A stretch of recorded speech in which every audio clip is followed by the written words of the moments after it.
اللہ تمہیں خود اپنے نبی صلی اللہ علیہ وسلم کی بارگاہ میں حاضری کے طریقے بتاتا ہے، الفاظ کا انتخاب بھی بتاتا ہے، آواز بلند نہیں کرنی یہ بھی اللہ سمجھاتا ہے، ایسے گفتگو مت کرو جیسے تم دوست آپس میں کیجول طریقے سے گفتگو کرتے ہو۔ یہ سب کون سکھا رہا؟ اللہ سکھا رہا ہے، کیونکہ اللہ فرماتا ہے لقد من اللہ، میں نے تم پر احسان کیا ہے، قدر کرو۔ اللہ نے اس معاملے کو بہت حساس قرار دیا ہے، اور سورہ حجرات کے اندر یہ سارے معاملات بیان کر کے اللہ رب العزت نے فرمایا کہ اگر تم ادب نہیں کرو گے تو اللہ تمہارے سارے اعمال کو ضائع کر دے گا۔ اس کو ریڈ زون، ریڈ لائن قرار دیا کہ اس معاملے کے اندر کوئی معافی نہیں ہے، اور آپ روز محشر جب حاضر ہوں گے تو آپ کا نامہ اعمال بائیں ہاتھ میں ہے۔ یا اللہ میں تو اتنا بڑا عالم تھا، کیا نہیں کیا میں نے دین کے لیے، ساری زندگی جوانی اس کام پہ لگا دی۔ تو جواب آئے گا کہ اے شخص تو نے فلاں جگہ احتیاط نہیں کی، جب بتا دیا تھا کہ آواز بھی بلند نہ ہو تو تم سمجھے کیوں نہیں؟ تو ایسے معاملات جب قرآن میں بیان ہو جائیں تو پھر بھی احتیاط نہ ہو۔ رسول کریم صلی اللہ علیہ وسلم کی بارگاہ میں احتیاط، it's a very sensitive issue, the sensitivity of بارگاہ رسالت، یہ ایک پورا ٹاپک ہے کہ یہ معاملہ کتنا حساس ہے، لیکن ہم احتیاط نہیں کرتے۔ میں دیکھتا ہوں کہ ہم حرم پاک جاتے ہیں، روزہ رسول پہ حاضری دیتے ہیں، اصحاب صفا کا چبوترا ہے، اس کے ساتھ جگہ بنی ہوئی ہے، لوگ وہاں بیٹھتے ہیں، قرآن کی تلاوت کرتے ہیں، عبادت کرتے ہیں، لیکن کئی لوگوں کو دیکھا کہ وہاں گپے مار رہے ہیں اور گفتگو کر رہے ہیں، جو شرطیں ہیں شرطوں کے ساتھ بحث کر رہے ہیں، وہاں جو مولوی متوع کھڑے ہیں ان کے ساتھ بحث کر رہے ہیں۔ قرآن کا یہ حکم لاگو ہے قیامت تک کہ میرے محبوب صلی اللہ علیہ وسلم کی بارگاہ میں آواز بلند نہیں ہونی چاہیے، اس مقام پر گفتگو کرنا منع ہے۔ یہ سوال و جواب، اور جناب آپ کی انانیت کو کوئی ٹھیس پہنچتی ہے تو آپ فوراً جواب دینا شروع کر دیتے ہیں۔ احتیاط فرمائیے۔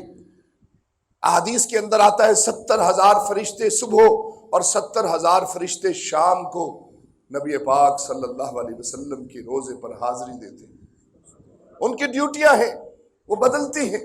اور یہ علماء حق کا عقیدہ ہے کہ جیسے رسول کریم صلی اللہ علیہ وسلم کی ظاہری حیات میں جو احکامات لاگو ہیں، اور جیسے صحابہ کرام نبی کریم صلی اللہ علیہ وسلم کی بارگاہ میں ظاہری حیات میں حاضر ہوتے تھے، اپنی آوازوں کو پست رکھتے تھے، خاموشی اختیار کرتے تھے، احتیاط کرتے تھے، یہی احتیاط آج بھی بارگاہ رسالت میں ہونی چاہیے، کیونکہ اللہ کے محبوب صلی اللہ علیہ وسلم نے حیات الانبیاء کے بارے میں سٹیمپ لگا دی ہے، اور نبی پاک صلی اللہ علیہ وسلم کی حدیث مبارکہ ہے، فرمایا کہ اللہ نے اس زمین پر حرام قرار دیا ہے کہ وہ انبیاء کے اجسام کو کھائے۔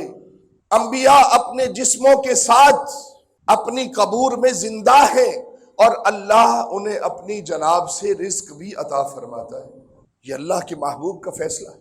وہ زبان جس زبان سے اللہ کے احکامات نازل ہوئے، جس کے بارے میں اللہ نے فرمایا کہ یہ زبان اپنی گفتگو نہیں کرتی، یہ جو بھی میرا نبی بولتا ہے وہی سے بولتا ہے۔ تو آپ جب بھی بارگاہ رسالت میں حاضری دیں اسی عقیدے کے ساتھ کہ انبیاء زندہ ہیں، اور جیسے ایک آپ زندہ شخص کے سامنے حاضری دیتے ہیں اور آپ کو یہ محسوس ہوتا ہے کہ میرا لباس بھی اچھا ہو،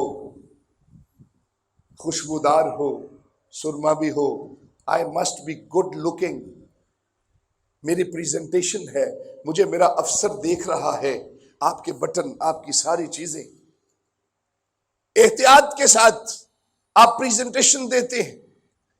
تو جب بارگاہ رسالت میں جایا کرو تو اپنے لباس کا، اپنی پرسنالٹی کا خیال رکھا کریں، اور وہاں آوازوں کو پست رکھا کریں، احتیاط کیا کریں۔ جب جالی مبارک کی طرف دیکھو تو اس عقیدے کے ساتھ کہ حضور مجھے دیکھ رہے ہیں۔ ایک شخص میرا اچھا دوست ہے، عمرے سے واپس آیا تو میں نے دیکھا کہ اس نے سنت رسول رکھی ہوئی، داڑھی رکھی ہوئی، میں بڑا خوش ہوا۔ میں اس کو مبارکباد دینے گیا تو میں بڑا خوش ہوا. میں نے کہا یار یہ تو بتا، اب تیری زندگی کے 50 سال گزر رہے ہیں، تو نے داڑھی مبارک نہیں رکھی، یہ تجھے کیسے خیال آ گیا اچانک؟ وہ رونے لگ پڑا. اس نے کہا ڈاکٹر صاحب، عمران بھائی، جب میں روزہ پاک پہ گیا اور جب میں نے جالیوں کی طرف دیکھا تو مجھے یہ محسوس ہوا کہ حضور مجھے دیکھ رہے ہیں، حضور مجھے دیکھ رہے ہیں.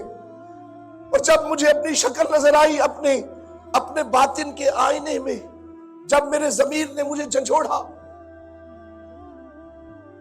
کہ تو اس شکل کے ساتھ، حضور تجھے دیکھ رہے ہیں اور اس شکل کے ساتھ تو حاضر ہے، جو حضور کی یہ سنت کاٹ کر نالی میں پھینک دیتا ہے. کہتے میری ضمیر نے مجھے اتنا جھنجھوڑا، جب سے میں عمرے سے آیا ہوں میری ہمت ہی نہیں پڑتی کہ میں اپنی شیو بنا سکوں. اللہ ہدایت دیتا، اللہ ہدایت کے ذریعے بناتا ہے، تمہیں اندر سے جھنجھوڑ دیتا ہے کہ بندے خبر کر، یہ سنت تو مجھے پسند ہے، میرے تمام نبیوں کو پسند ہے، میرے محبوب کو پسند ہے، سید الانبیاء کو پسند ہے، ابو بکر و عمر، عثمان و مولا علی کو پسند ہے، حسن و حسین کو پسند ہے، تمام ولیوں کو پسند ہے، فرشتوں کو پسند ہے. اتنی پسندیدہ چیز اور اس کو تم ترک کیے بیٹھے ہو. کہتا عمران بھائی مجھے یہ خیال آیا، میری ہمت نہ پڑی کہ میں دوبارہ اپنی داڑھی کاٹ سکوں. میں نے توبہ کی کہ اللہ مجھے معاف کر. مجھے شرم آنے لگی کہ میں حضور کے سامنے ایسے پیش ہو رہا ہوں